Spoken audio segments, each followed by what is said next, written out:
আমার সেবা আমার যত্ন পাওয়ার হকদার কে বেশি? বিশ্বনবী বললেন তোমার মা। আবার বিশ্বনবীকে বলছেন সুম্মা মান ইয়া রাসূলুল্লাহ, হে আল্লাহ পাকের নবী তারপরে কে? আবার নবীজি আমার বললেন তোমার মা। আবার বলছেন কে? আবার বিশ্বনবী আমার বললেন তোমার মা। এবারে চতুর্থবারে বললেন এবং বিশ্বনবী আমার উত্তর দিলেন তোমার পিতা।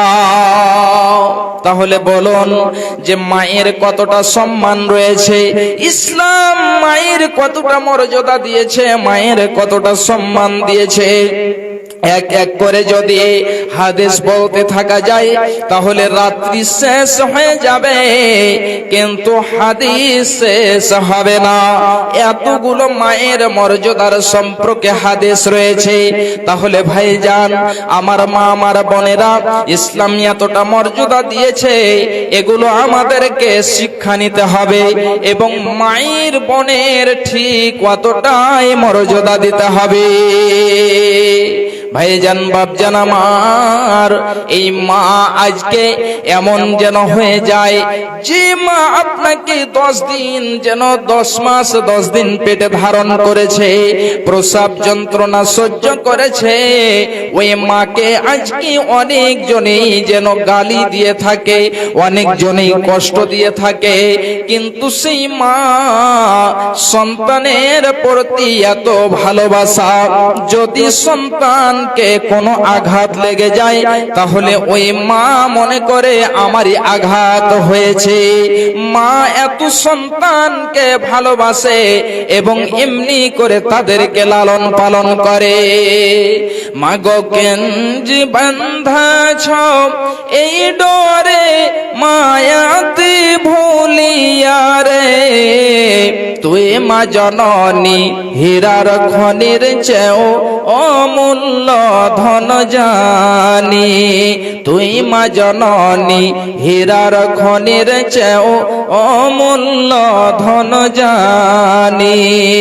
তোর ছায়াতে বসলে মা গো পাই খুঁজে আসানি রে, তুই মা জননী হীরার খনির চেয়েও অমূল্য ধন জানি, তুই মা জননী হীরার খনির চেয়েও অমূল্য ধন জানি।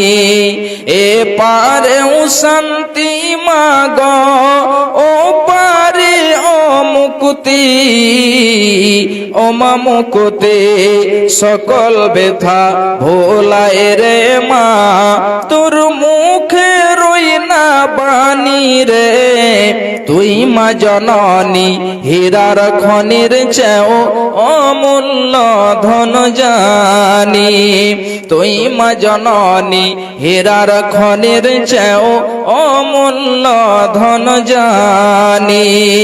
তুই গেলে মা আমিও যাব, তুই গেলে মা আমিও যাব, ও মা একা কেমনে রইব, এই কথাটি ভাবতে গেলে চোখে আসে পানি রে, তুই মা জননী হীরার খনির চেয়েও অমূল্য ধন জানি, তুই মা জননী হীরার খনির চেয়েও অমূল্য ধন জানি। ভাইজান বাপজান আমার, তাহলে মায়ের কতটা মান সম্মান দেওয়া হয়েছে, ইসলাম কতটা মর্যাদা দিয়েছে। আজকে দেখেন এই ইসলাম কুরআন হাদিস যত আজকে আমরা পড়ি কিন্তু আমলে পরিণত হয় না।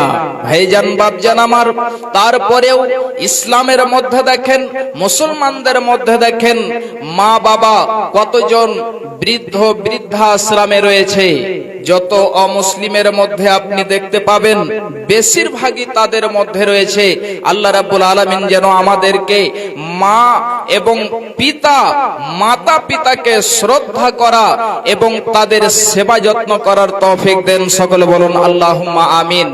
আরেকটি অংশ আমি হাদিসের পড়েছিলাম, বিশ্বনবী আমার বলছেন, ইন্নাল্লাহা হারামা আলাইকুম উকুকাল উম্মাহাতি ওয়া ওয়াদাল বানাত।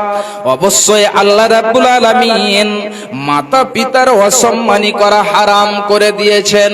শুধু তাই নয়, বিশ্বনবী আমার বলছেন ওয়া ওয়াদাল বানাত, এবং মেয়েদেরকে হত্যা করা আল্লাহ রাব্বুল আলামিন হারাম করে দিয়েছেন। বিশ্বনবী আমার যখন বললেন, এমন যেন একজন সাহাবী তিনার চোখ থেকে অশ্রু ঝরে ঝরে বয়ে বয়ে আসছে। এমন সময়তে বিশ্বনবী আমার বলছেন, এ আমার সাহাবী, বলো তো দেখি তোমার কোনো কি কষ্ট হয়েছে? ওগো সাহাবী, বলো দেখে তোমার কি কেউ যন্ত্রণা দিয়েছে? এমন সময়তে সেই সাহাবী বলছেন, নবী গো, আমাকে কেউ কষ্ট দেয়নি, আমাকে কেউ জ্বালা যন্ত্রণা করেনি, কিন্তু যখন আপনি হাদিসটি বললেন তখন আমার বিগত কিছু কথা স্মরণে চলে আসলো। মনে পড়ে গেল, আমি এক নয় দুই নয়, আমি এক দুইখানা মেয়েকে নয়, আমি যেন 9খানা মেয়েকে, আর একটি riwayate বলা হচ্ছে 11খানা মেয়েকে আমি হত্যা করেছি। বিশ্ব নবী গো, আমি এক দুই নয়, আমি যেন 11খানা মেয়েকে হত্যা করেছি। আল্লাহ আমার গুনাহকে, আমার পাপকে ক্ষমা করবে কি করবে না? এবারে বিশ্ব নবীকে বললেন, এ সাহাবী আমার শোনো, তুমি যতজন মেয়েকে হত্যা করেছো, তোমার কন্যাকে হত্যা করেছো, তুমি এক একজনের বদলে তুমি এক একটা গোলাম, তুমি এক একটা দাস দাসীকে তুমি আজাদ করো। ভাইজান বাপজান আমার, শুধু তাই নয়, বিশ্বনবী আমার বলছেন, মানিবে তোলে মিন হাযিহিল বানাতি বিশাইইন ফাআহসানা ইলাইহিন্না কুন্না লাহু সিতরাম মিনান নার।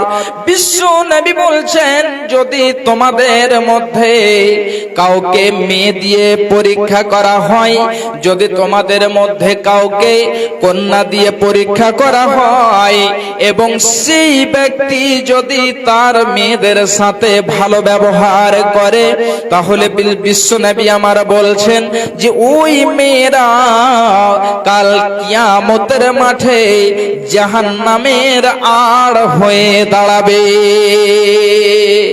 ভাইজান বাপজান আমার, খুব ভালো করে শুনুন, বিশ্বনবী বললেন, যদি তোমাদেরকে মেয়ে দিয়ে কন্যা দিয়ে পরীক্ষা করা হয়, আজমাইশ করা হয়, আর সেই কন্যার পিতা, ওই মেয়েদের পিতা যদি তাদের সাথে ভালো ব্যবহার করে, সৎ ব্যবহার করে, ওই মেয়েদেরকে যদি দ্বীনি শিক্ষায় শিক্ষিতা করলো, তাদেরকে কোরআন হাদিসের শিক্ষা দিল, বিশ্বনবী বলছেন যে কাল কিয়ামতের মাঠে ওই মেয়েরা জাহান্নামের আড় হয়ে যাবে।